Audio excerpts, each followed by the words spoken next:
Doctor Sameer Dalwai आत्ता आपल्यासोबत आहेत। डॉक्टर समीर दलवाई म्हणजे डॉक्टर सागर मुंदडांचे हे रुग्ण नसतील कदाचित, पण ते तुमच्या रुग्णांच्या वयोगटाचे आहेत की काय मला कळत नाही। एवढा महत्त्वाचा विषय असताना एवढ्या बालिश पद्धतीने अशा प्रकारचे निर्णय होतात, अशा प्रकारची भूमिका आत्तापर्यंत सगळे तज्ज्ञ मांडतायत। डॉक्टर दलवाई, तुम्ही कसं बघता आहात? तुम्हाला हा निर्णय किती महत्त्वाचा वाटतो आणि त्याच्यामुळे खरंच काही मूलभूत बदल होणार आहेत का? काय म्हणणं आहे? हा जर विषय महत्त्वाचा नसता तर खरोखर गमतीचा विषय झाला असता, पण हा खूप महत्त्वाचा आणि त्याचे दोन मुद्दे आहेत। सर्वप्रथम असं आहे की वैद्यकीय शिक्षण आणि सार्वजनिक आरोग्य ह्याच्यातलं नातं खूप विशिष्ट आहे आणि ते समजून घेणं गरजेचं आहे, हा पहिला मुद्दा। दुसरा मुद्दा असा आहे की आपल्याकडे परीक्षा किंवा एक्झाम जे आपण म्हणतो, आपल्या देशातच त्याचा अर्थ आपण काय लावतो त्याच्यावर आपल्याला मूलभूत अगदी नर्सरीपासून परीक्षा आपण घ्यायला लागलोय। परीक्षा आपण का घेतोय, त्या मुलाची तयारी किती आहे ही समजण्यासाठी, त्या विद्यार्थ्याची तयारी समजण्यासाठी, की आपली जी शिक्षण प्रणाली आहे ती किती योग्य आहे हे आपण कधी बघत नाही। तेव्हा मला बराच वेळा वाटतं की आपण क्वालिटी आणि केअर हे शब्द आपण वापरत असताना सर्वात प्रथम हे डिफाईन केलं पाहिजे की क्वालिटी कोणाला, कसली क्वालिटी, केअर म्हणजे नेमकं काय, आणि त्यानंतर मग त्याप्रमाणे तुम्ही परीक्षा घ्या।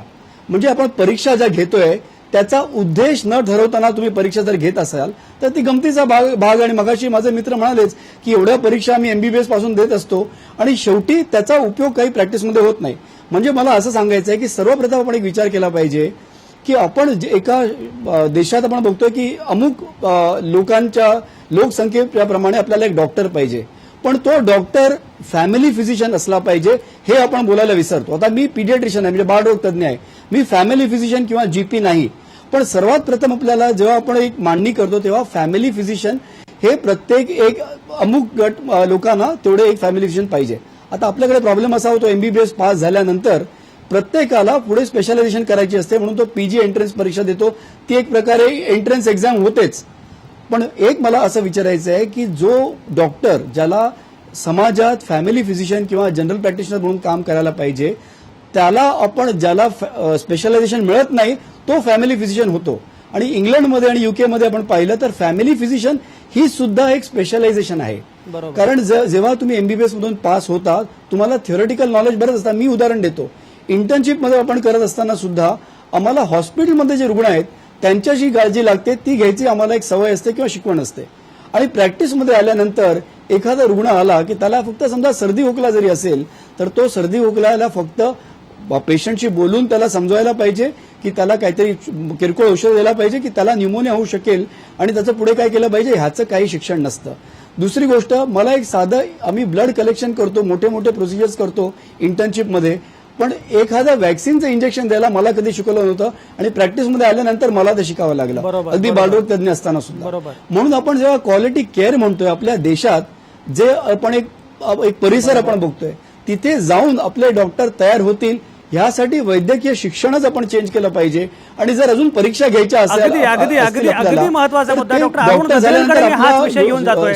डॉक्टर अरुण गद्रे, मला एक सांगा, मगाशी तुम्ही असं म्हटलात की ही मलमपट्टी आहे, ही मलमपट्टी असेल कदाचित, पण मुळामध्ये काहीतरी आपल्याला बदलायची आवश्यकता आहे। जर बदल करायचा असेल वैद्यकीय शिक्षणामध्ये तर तो कुठल्या स्वरूपाचा केला पाहिजे, हा क्रमांक 1चा मुद्दा। आणि एक्झिट एक्झामचं स्वरूप काय याच्याबद्दल आत्ता बरेच वादविवाद सुरू आहेत। मुळामध्ये स्वरूप काय हे आपण नंतर बघूया, पण एक्झिट एक्झामची आवश्यकता आहे का, आणि जर आवश्यकता असेल तर त्या परीक्षेचं स्वरूप कसं असावं, हे दोन्ही संदर्भात काय तुमचं म्हणणं आहे?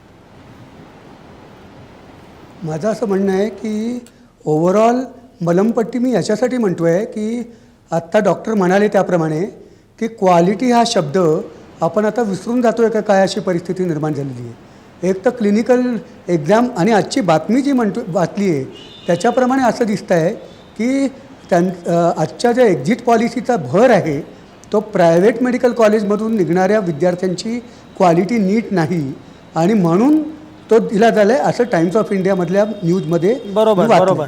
आता परिस्थिती अशी आहे की रोग कुठे आहे आणि दुखणं कुठलं आहे हा विचार आपण करतोय का, नंबर 1। नंबर 2, त्यांचं असं म्हणणं आहे की एमबीबीएस एक्झिट म्हणजे बेसिकली एमबीबीएस बाहेर पडल्यानंतर आपल्याला त्यांच्याकडे ज्ञान आहे की नाही ते बघायचं आहे।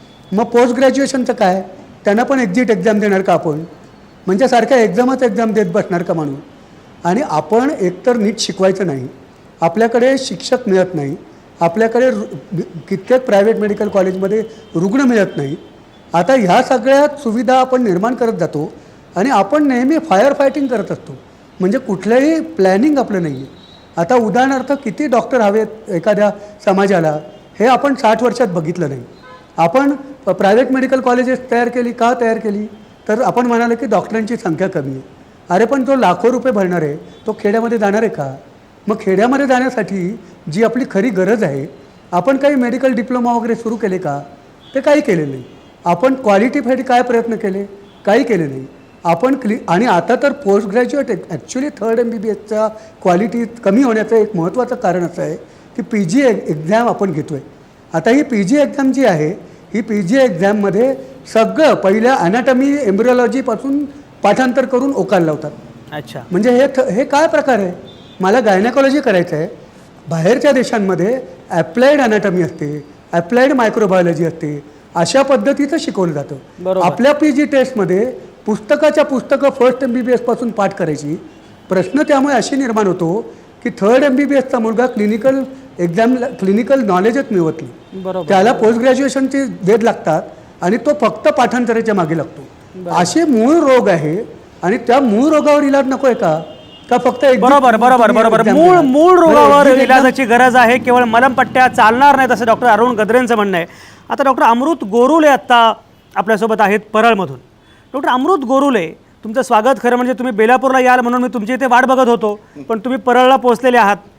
डॉक्टर गोरुले, मला सांगा की आत्ता हे सगळेजण असं म्हणतात की मलमपट्टी सुरू आहे आणि प्रत्यक्षामध्ये मूलभूत काही बदल केले पाहिजेत. वैद्यकीय शिक्षणामध्ये काय बदल करायला पाहिजे? आत्ता डॉक्टर गद्रे असं म्हणाले की मुळात ग्रामीण भागामध्ये डॉक्टर्स नाही आहेत आणि त्याच्या अनुषंगाने काही विचार केला पाहिजे. मला एक सांगा डॉक्टर गोरुले थेटपणे की प्रायव्हेट मेडिकल कॉलेजेस बंद करायला पाहिजेत का, किंवा प्रायव्हेट मेडिकल कॉलेजेस हे एक मोठं दुखणं आहे आत्ताचं, असं वाटतं का?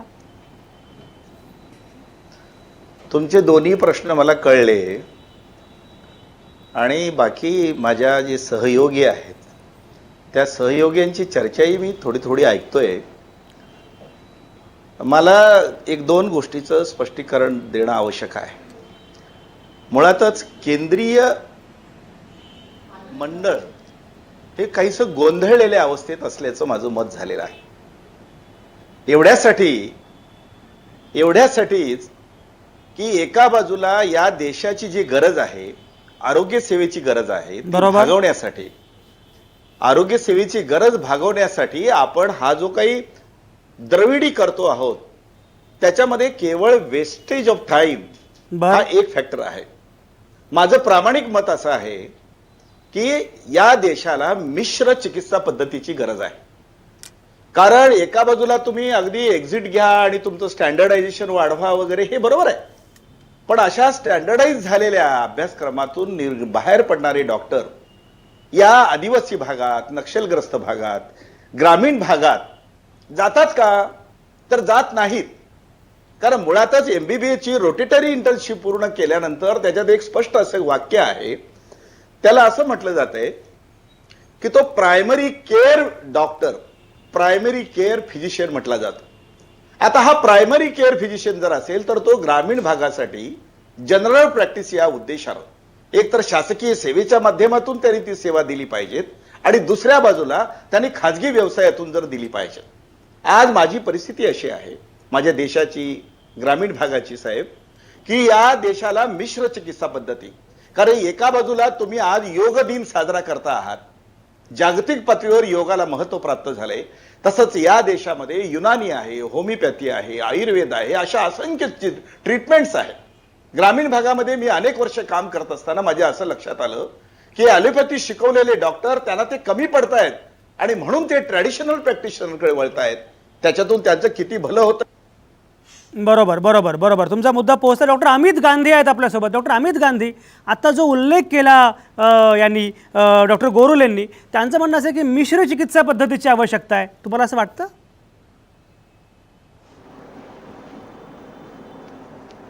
पुढे केलेलं आहे मी त्याच्यात ॲब्सोल्युटली सहमत आहे. कारण की जर तुम्ही फक्त MBBS बघितलं तर फॉर रुरल प्रॅक्टिस किंवा ग्रामीण भागात किंवा नॅक्सलाइट एरियाज हे ते जेवढे पण एरियाज आहे त्याच्यात जे डॉक्टर्स पोहोचणार आहेत ते नॉर्मली पोहोचू नाही शकणार. नंबर ऑफ एमबीबीएस डॉक्टर्स पोहोचू शकत नाही. बरोबर. आणि जनरली जे पण एमबीबीएस पास करून त्यांना रुरल सर्व्हिस दिली 1 इयरसाठी, समजा त्यांना एखाद्या नॅक्सलाइट एरियाला तुम्ही पोस्ट केलं तर ते 2 दिवसातनं परत येणार इकडे, त्यांना ते जमतच नाही करायला. सो डेफिनेटली बाकी सगळे जे म्हणा युनानी म्हणा होमिओपॅथी म्हणा यांचं सगळ्यांचं जर आपण एक ग्रुप बनवला तर definitely we can reach everyone. But एमबीबीएसला फक्त बघितलं तर आय डोंट थिंक आपण पोहोचू शकतो. दुसरी गोष्ट आहे जे private practice. Doctor Arun Gadre मला सांगा, हे जे आता बोललं जातंय मिश्र चिकित्सा पद्धतीच्या अनुषंगानं तुम्ही सहमत आहात का? काय म्हणणं आहे, कसं बघता? नाही, मी याकडे असं बघतो की जेव्हा आपण अभ्यासक्रम म्हणून म्हणतो एखादा मिश्र अभ्यासक्रम, तेव्हा त्याच्यामध्ये गफलत करत असतो. कारण या प्रत्येक पॅथीचं एक बेसिक वेगळं आहे. ओके. पण जेवढं काही ॲलोपॅथी आणि 90% डॉक्टर्स हे BAMS BHMS झालेले, हे मी ग्रामीण भागात 20 वर्ष प्रॅक्टिस केलेली आहे, हे सगळे ॲलोपॅथीचा इलाज करत असतात. आणि मी मगाशी म्हटलं तसं आपण अजिबातच विचार केलेला नाही की या भागामध्ये डॉक्टर कोण जाणार आहेत. आपण प्लॅनिंगच्या दृष्टीने झिरो आहोत आणि फायर फायटिंग करतोय. माझं नक्की म्हणणं असं आहे की या पॅथीने ॲलोपॅथी प्रॅक्टिस करू नये असं मी म्हणत नाही आहे, पण त्यांना त्याचं प्रशिक्षण दिलं गेलं पाहिजे. आणि नेमकी औषधं ज्यांना हवं आहे त्यांना प्रशिक्षण देऊन जेवढं प्रशिक्षण तेवढी परवानगी असा नियम असला पाहिजे. पण मिश्र कोर्स आपण करणं अवघड जाईल. त्याचं कारण कुठेच हा समान पाया नाही, नंबर 1.